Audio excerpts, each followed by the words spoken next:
যেখানে সবাই বৃষ্টি বিলাস করে খিচুড়ি মাংস বা ভর্তা খিচুড়ি দিয়ে, সেখানে হাজবেন্ডের জন্য আমার করতে হয় বিরিয়ানি দিয়ে। যদিও বা আমার মোস্ট ফেভারিট খাবারই হচ্ছে খিচুড়ি, বাট কি করার আছে। হ্যালো এভরিওয়ান, আসসালামু আলাইকুম। এশাস বানের ব্র্যান্ড নিউ ভিডিওতে আপনাদের সকলকে স্বাগত জানাচ্ছি। আশা করি যে যেখান থেকে আমার ভিডিওটাই দেখছেন আল্লাহ পাক আপনাদেরকে সুস্থ রেখেছে। আজকের এই ভিডিওটা আপনারা কে কোথা থেকে দেখছেন অবশ্যই কমেন্ট করে জানিয়ে যাবেন। ইনশাআল্লাহ নেক্সট ভিডিওতে আপনাদের থেকে 2-3 জনকে আমি শাউট আউট ট্রাই করব। ইদানিং বেশ কিছুদিন ধরেই তো মাশাআল্লাহ বৃষ্টি হচ্ছে এবং ওয়েদার একটু ঠান্ডা হয়েছে, নয়তো বিগত কয়েক সপ্তাহ এত গরম পড়েছিল, মানে লিটারেলি পাগল হয়ে যাওয়ার মতো গরম ছিল কিছুদিন।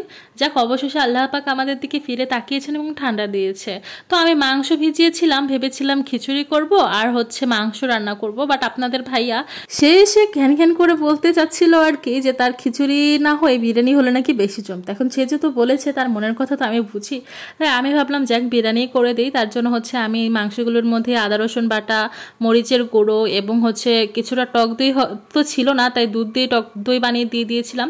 তারপরে হচ্ছে দিয়ে দিয়েছিলাম লবণ, তেল, পেঁয়াজ কুচি দিয়ে ভালো করে মেখে রেখে দিয়েছিলাম 2 ঘন্টার জন্য। আপনারা চাইলে না রাখলেও সমস্যা নেই, আবার বেশি সময় রাখতে পারেন।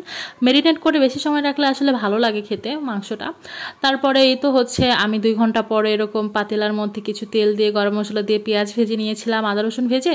তারপরে চাল যখন ভাজার সময় হয়েছে তখনও আপনার ভাইয়া এসে সে ভেজে দিয়ে গেল। মানে তার জন্য আমি খিচুড়ি বা হচ্ছে পোলাও বা বিরিয়ানি যাই রান্না করি না, চাল ভাজা নিয়ে সে এক্সট্রা প্যারা দেয়, মানে তারই ভাজতে হবে। তারপরে সে ভেজে দিয়ে গেল। তারপরে আমি আগে থেকে যে আলুগুলো ভেজে রেখেছিলাম সেটা দিয়ে দিলাম, পানি দিয়ে দিলাম, পরিমাণ মতো পানি দিয়ে দিয়েছি। তারপরে হচ্ছে সেটাকে আমি কিছুক্ষণ হচ্ছে জাল করে নিয়েছি। আর তারপরেই হচ্ছে আমি বিরিয়ানির মশলা কিছুটা রেখে দিয়েছিলাম, সেটাও দিয়ে দিয়েছি এখানে। এতে করে হচ্ছে কিন্তু বিরিয়ানিটা খেতে বেশি মজা লাগে। আমরা যদিও বা এটাকে বিরিয়ানি বলি, বাট এটা তো মূলত হচ্ছে তেহারি। তো এটা আমি এরকম যখন একটু পানি কমে কমে আসলো, তারপরে দিয়ে দিলাম আগে থেকে রান্না করে রাখা মাংসটুকু। আর এই পর্যায়ে মাংসটা অ্যাড করে দিই। এতে কি হয় যে মশলাটা থাকে মাংসের তরকারি, সেটা হচ্ছে সবগুলো চালের সাথে খুব ভালোভাবে লেগে যায়। কিন্তু যদি আমরা লাস্টের পর্যায়ে দিই, সেক্ষেত্রে দেখা যায় পোলাওর চালগুলো, মানে যেগুলো ভাত হয়ে যায় আর কি, সেগুলো ভেঙে ভেঙে যায় বা ভর্তা ভর্তা হয়ে যায়। আবার মশলাও সবটার সাথে ভালোভাবে মিশতে চায় না। তো এই পর্যায়ে দিয়ে দিই। তারপর একটু ঢেকে দিয়েছিলাম।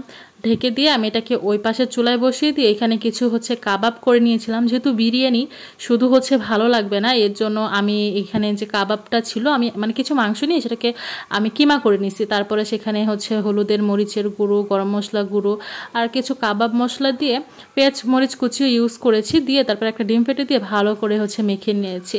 যেহেতু হচ্ছে সময় কম ছিল, তাই আবার সেদ্ধ করে সেভাবে আসলে কাবাবটা করা যায়নি, তাই আমি হচ্ছে ভাবলাম কিমার কাবাবটাই করি।